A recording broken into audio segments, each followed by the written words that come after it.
If you want to change the world, start off by making your bed. If you make your bed every morning, you will have accomplished the first task of the day.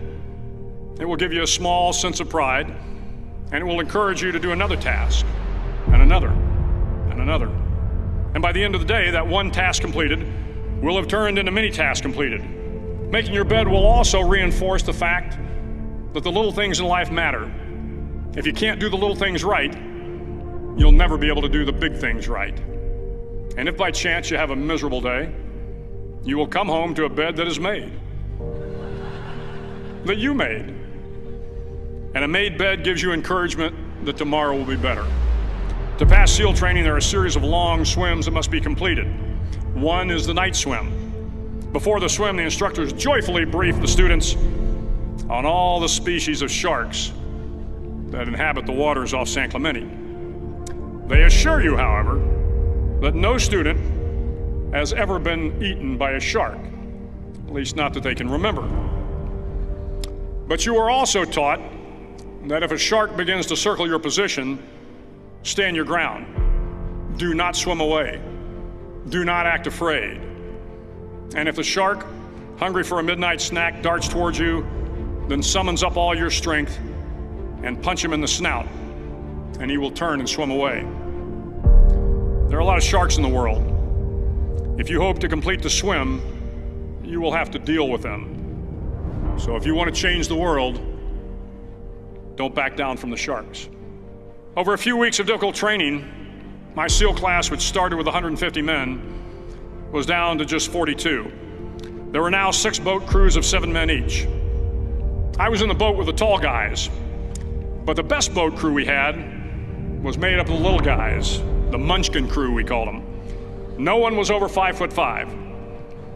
The Munchkin boat crew had 1 American Indian, 1 African American, 1 Polish American, 1 Greek American, 1 Italian American, and 2 tough kids from the Midwest. They out-paddled, outran, and outswam all the other boat crews. The big men in the other boat crews would always make good-natured fun of the tiny little flippers the Munchkins put on their tiny little feet prior to every swim. But somehow these little guys from every corner of the nation and the world always had the last laugh, swimming faster than everyone and reaching the shore long before the rest of us. SEAL training was a great equalizer.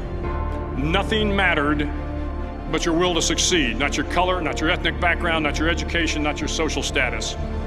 If you want to change the world, measure a person by the size of their heart, not by the size of their flippers. The 9th week of training is referred to as Hell Week. It is 6 days of no sleep, constant physical and mental harassment, and 1 special day at the Mud Flats. The Mud Flats are an area between San Diego and Tijuana where the water runs off and creates the Tijuana Sloughs, a swampy patch of terrain where the mud will engulf you. It is on Wednesday of Hell Week that you paddle down in the mud flats and spend the next 15 hours trying to survive the freezing cold, the howling wind, and the incessant pressure to quit from the instructors. As the sun began to set that Wednesday evening, my training class, having committed some egregious infraction of the rules, was ordered into the mud. The mud consumed each man till there was nothing visible but our heads. The instructors told us we could leave the mud if only 5 men would quit. Only 5 men, just 5 men, and we could get out of the oppressive cold.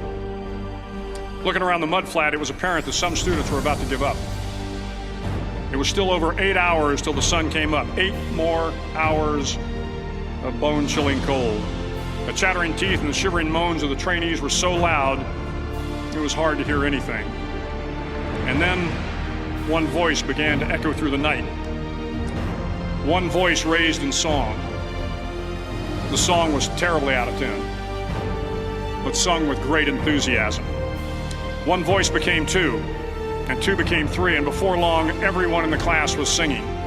The instructors threatened us with more time in the mud if we kept up the singing, but the singing persisted, and somehow the mud seemed a little warmer, and the wind a little tamer, and the dawn not so far away.